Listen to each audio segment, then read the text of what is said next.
back to the Gold Standard. I'm Marcus alongside Sasha, and we have a packed episode today. Hey, Marcus, and honestly, where do we even start? Gold is closing in on $6,000 an ounce. That's the signal right in front of us.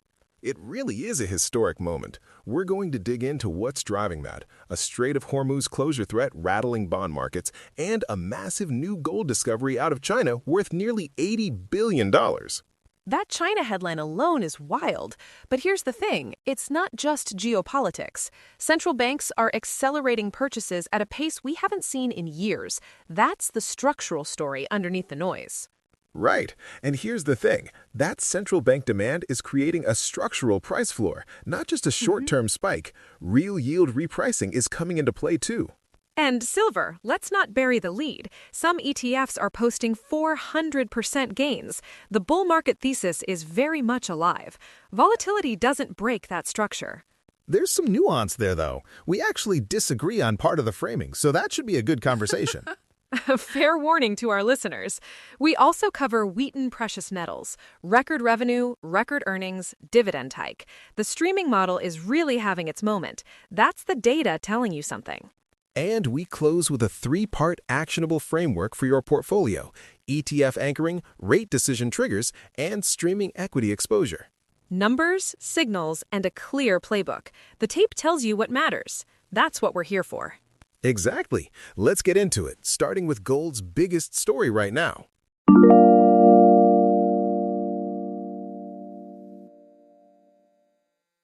Gold is staring down $6,000 a barrel, and Sasha, the catalysts hitting right now are unlike anything we've covered on this show. Gold per ounce, you're right, but the magnitude still tracks. Here's the thing. Let's set the stage for listeners. Here's the thing. We've got a Strait of Hormuz closure threat rattling U.S. bond markets, a billion-dollar discovery in China, and institutional money piling into gold like it's the only safe harbor left, all at once. Let's start with Hormuz because that's where the actual urgency is. The tape is telling you something real. The strait handles roughly a fifth of global oil flow. Any credible closure threat sends energy spiking, and when energy spikes, inflation expectations follow. Exactly. And bond markets are already nervous. When treasury yields get volatile, gold becomes the pressure valve. That's the signal right there. Investors flee duration risk and park money in metal. What's the number people should know? Gold was trading around 5,400 before the Hormuz headlines broke. Since then, it's been testing resistance levels that analysts call 6,000 a realistic near-term target. Not speculation. That's what the data tells you. Bank of America already had a $6,000 target on the books for 2026. This geopolitical shock is just accelerating the timeline. Right, and here's what matters. This isn't panic buying. The positioning data shows institutional accumulation, not retail frenzy. That's the signal that actually sticks around. Now let's talk about the wild card. China announced a gold discovery. Over 1,000 metric tons, valued at roughly $85.9 billion. That's a staggering find. On paper, it sounds like a supply flood waiting to happen. But here's the thing. Context matters enormously here. Know the difference. Walk us through it. So, the World Gold Council has been tracking global supply dynamics for decades. Their data tells you something consistent and structural. Gold supply is remarkably resistant to sudden shocks. New discoveries take years, sometimes over a decade to reach meaningful production. That's the pattern to watch. Permitting, infrastructure, processing, it's not like you find the gold and it hits the market next quarter. Exactly. And the WGC data is clear. Total mined supply barely moves more than a couple percent year over year, even during boom cycles. The China find is significant long-term, but it does not reshape the supply picture for 2026 or 2027. That's the distinction that matters. So what we actually have is a supply story that's still tight, layered on top of a geopolitical story that's screaming safe haven demand. That's a powerful combination. And it's worth anchoring listeners on this. Gold is uniquely positioned here structurally. Unlike oil or copper, gold doesn't get consumed. The World Gold Council estimates nearly all gold ever mined, roughly 200,000 metric tons, still exists in some form. That's the framework. So supply can't be cornered or depleted the way a commodity like oil can be. It's a feature, not a bug. Precisely. That's what makes gold's price resilience actually credible. Demand is the variable that moves the needle. Everything else is noise. Know the difference. And demand right now is being driven by forces much bigger than any single geopolitical headline, which raises the question, who are the biggest structural buyers in this market, and what does their behavior tell us about where prices go from here?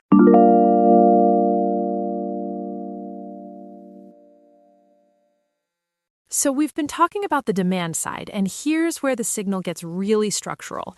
Central banks aren't just buying gold, they're accelerating. That's the framework. Right. And that's the institutional validation story that separates this bull run from a retail panic.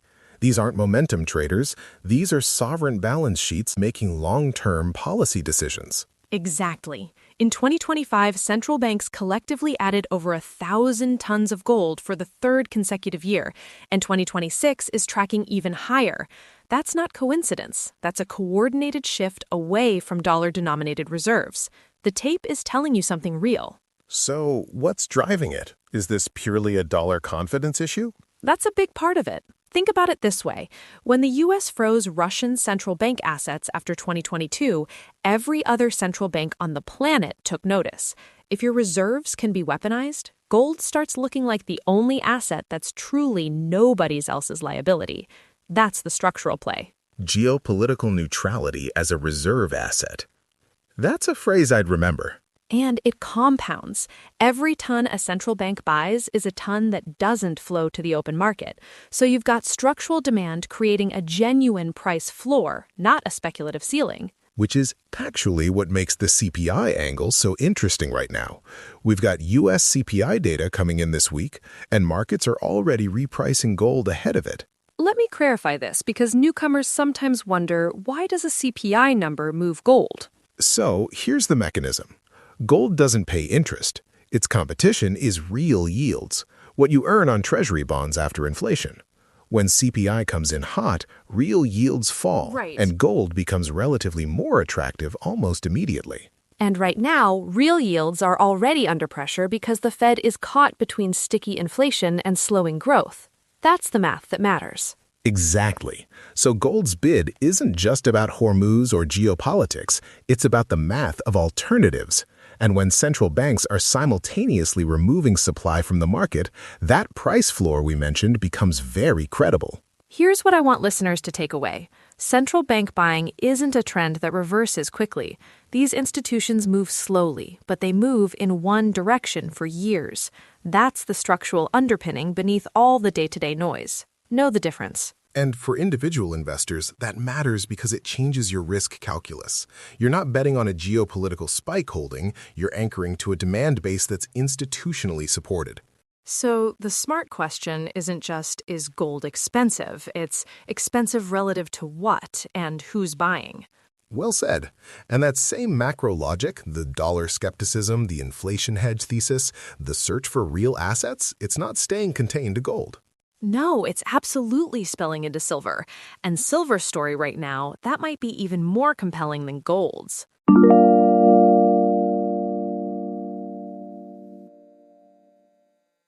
Shifting gears, silver's been on a wild ride, and I want to start with a number that stopped me cold. Certain silver ETFs have posted gains of roughly 400% in recent years.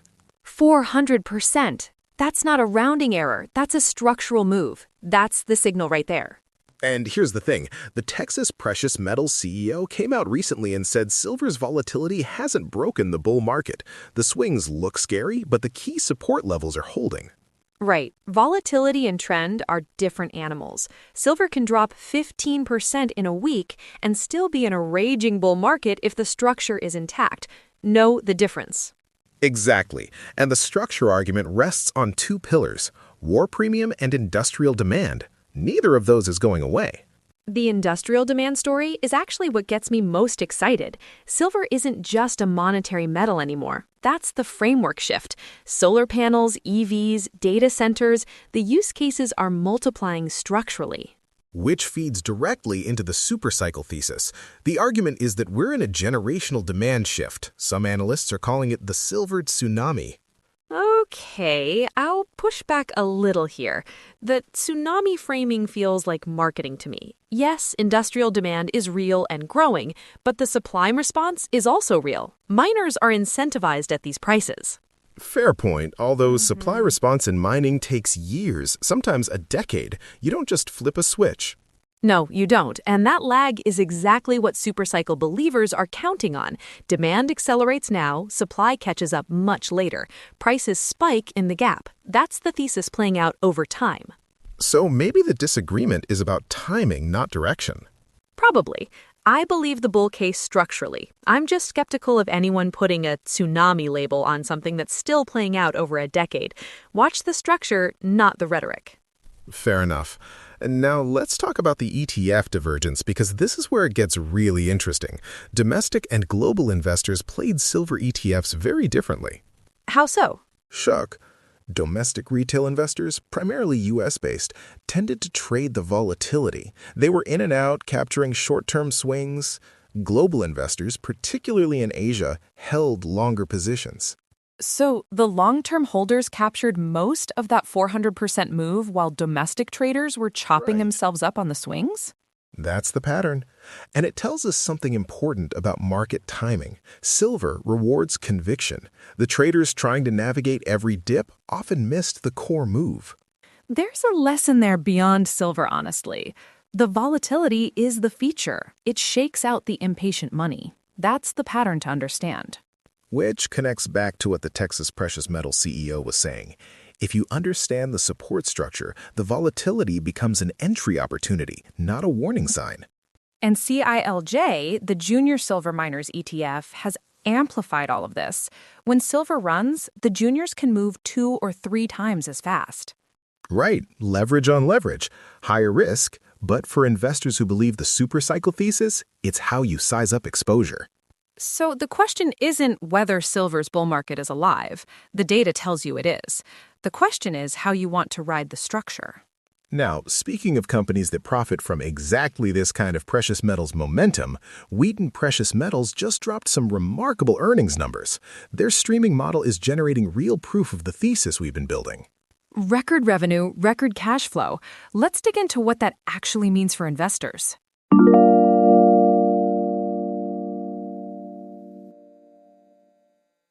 Shifting gears, Wheaton Metals just dropped some serious numbers, Sasha. Walk us through it. Let me break this down. Record annual revenue, record earnings, record cash flow, all in Q4 2025. That's the signal. And they beat estimates across the board. What are we actually talking about in terms of scale? Revenue came in at roughly $1.3 billion for the year. Operating cash flow hit record territory. And the board immediately followed with a dividend hike. That's the conviction signal right there. A dividend hike tells you something specific, right? Management doesn't raise dividends unless they're confident in what's coming. Exactly. And here's the thing. Wheaton isn't a traditional miner. They run a streaming model. That's the framework that matters. They finance mines upfront and get the right to buy silver and gold at fixed low prices forever. No operating cost exposure, no capital blowouts. So when gold goes from 3,000 to near 6,000, Their margins explode because their purchase price stays fixed. The leverage is built into the structure. That's the signal to understand. that's a genuinely elegant business model. But skeptic hat on, does a streaming company's record earnings actually tell us anything about gold's direction, or is it just a reflection of prices we already know? Fair push. Here's what I'd say. The CEO's commentary matters as much as the numbers. That's the tape telling you something real. He came out explicitly bullish on gold's long-term trajectory, citing the same structural forces we've been discussing: central bank demand, de-dollarization, geopolitical instability. So the CEO isn't just riding the wave, he's saying the wave has more room to run. Right, and Wheaton is actively positioning for that. They've been adding streaming agreements, building the portfolio for what they expect to be a sustained high-price environment. That's the conviction move. So the dividend hike plus the CEO's forward guidance, that's two signals pointing the same direction. 3, actually. Record cash flow means they have the firepower to keep acquiring streaming deals. Growth funds growth. That's the structural advantage right there. What should investors take from this, Wheaton specifically versus the broader thesis? Two things can both be true. Wheaton is a well-run company, and it's benefiting from a structural bull market. Here's the distinction that matters. The streaming model is more conservative to get gold exposure than pure miners. Lower volatility, dividend income. Know the difference. So it's the more seasoned investors play. Or the patient one. When a company with this model raises its dividend and its CEO calls for continued gold strength, the tape tells you something real. The smart money listens. Record results, a dividend hike, and a CEO betting big on gold. And speaking of big bets, the major banks have some serious forecasts on the table that every investor needs to hear.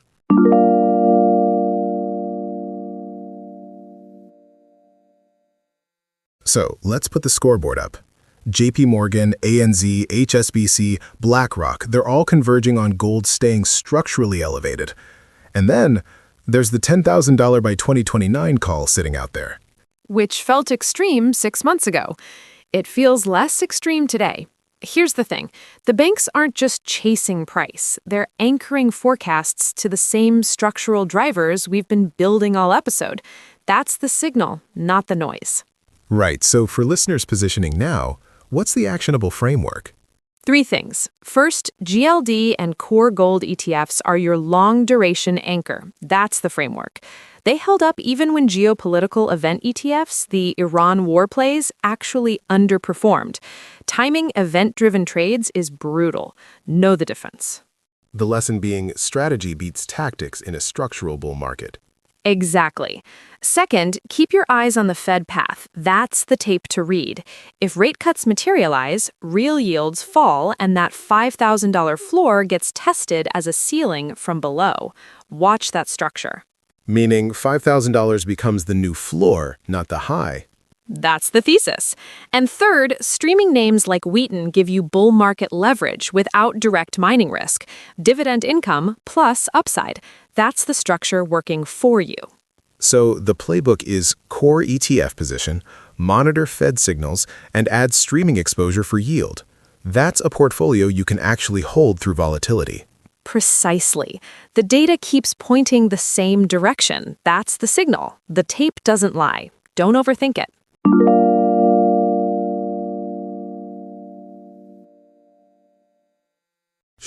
What a session. From Hormuz geopolitics accelerating gold toward that 6,000 target to why central banks are stockpiling like there's no tomorrow. Today had real substance. And that moment where you framed real yields as gold's true competition, that's the distinction that matters. That's the kind of clarity that actually reframes how you see the entire market structure. The takeaway's straightforward. This rally isn't noise. It's structurally backed by institutional demand, supply constraints, and geopolitical pressure, all converging. And Wheaton's record numbers showed streaming equities are absolutely worth watching. The 3-part framework: ETF anchor, Fed monitor, streaming exposure. That's how you build a position that can actually hold through the volatility. Exactly. If today brought you value, subscribe and leave us a review. Questions? Reach us at goldstandard@heymato.com. We'll be back with more on this. Thanks for listening to The Gold Standard. Know the difference between structural trends and daily noise, and stay sharp out there. Until next time.